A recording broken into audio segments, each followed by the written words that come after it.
ఉమ్మడి నిజామాబాద్ జిల్లాలో భారీ వర్షం కురిసింది. జిల్లా కేంద్రంతో పాటు ఆర్మూర్, వర్ని, బికనూర్, దోమకొండ, చూకల్, బీబీపేటతో పాటు పలు మండలాల్లో గురువారం వర్షం పడింది. 2 రోజుల పాటు జిల్లాలో పలు చోట్ల భారీ వర్షాలు కురిసే అవకాశం ఉందని వాతావరణ శాఖ తెలిపింది. 42 రకాల ఔషధాల ధరలను కేంద్రం తగ్గించింది. ఇందులో గుండె, కాలేయం, షుగర్ జబ్బులకు చెందిన మందులు కూడా ఉన్నాయి. యాంటీసిడ్స్, మల్టీవిటామిన్, యాంటీబయాటిక్స్ ధరలను తగ్గించింది. తగ్గిన ధరలను డీలర్లు, స్టాకిస్టులకు వెంటనే అందించాలని ఫార్మా కంపెనీలను ఆదేశించింది. ధరల తగ్గింపుతో 10 కోట్లకు పైగా షుగర్ వ్యాధిగ్రస్తులు లబ్ధి పొందనున్నారు.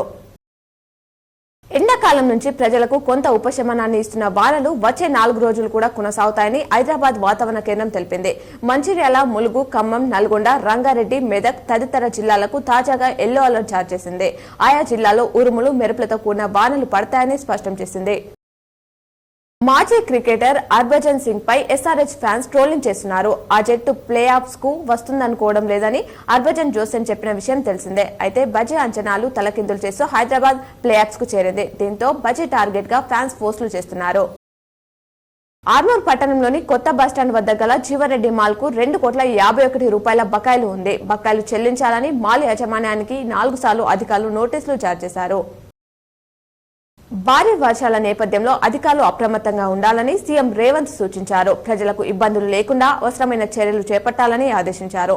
మ్యాన్ హోల్స్ నిర్వహణ, వరద ముప్పు నివారణపై దృష్టి సారించాలన్నారు. విద్యుత్ సరఫరా స్తంభించకుండా తగిన జాగ్రత్తలు తీసుకోవాలన్నారు.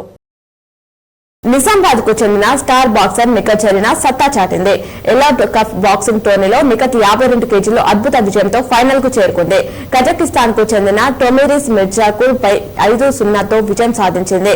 బౌట్ ఆరంభం నుంచే ప్రత్యర్థిపై పదులైన పంచులతో విరుచుకుపడ్డ నిఖత్ అలవోకగా విజయం సాధించింది. నిజామాబాద్ నియోజకవర్గ పరిధిలో ఎన్నికల ప్రక్రియ శాంతియుతంగా నిర్వహించినందుకు రిటర్నింగ్ అధికారి కలెక్టర్ రాజీవ్ గాంధీ హనుమంతును తెలంగాణ రాష్ట్ర ఐక్య ఉపాధ్యాయ ఫెడరేషన్ జిల్లా కమిటీ సభ్యులు అభినందించారు. ఎన్నికల నిర్వహణలో కృషి చేసిన ఉపాధ్యాయులకు ఆయన కృతజ్ఞతలు తెలిపారు.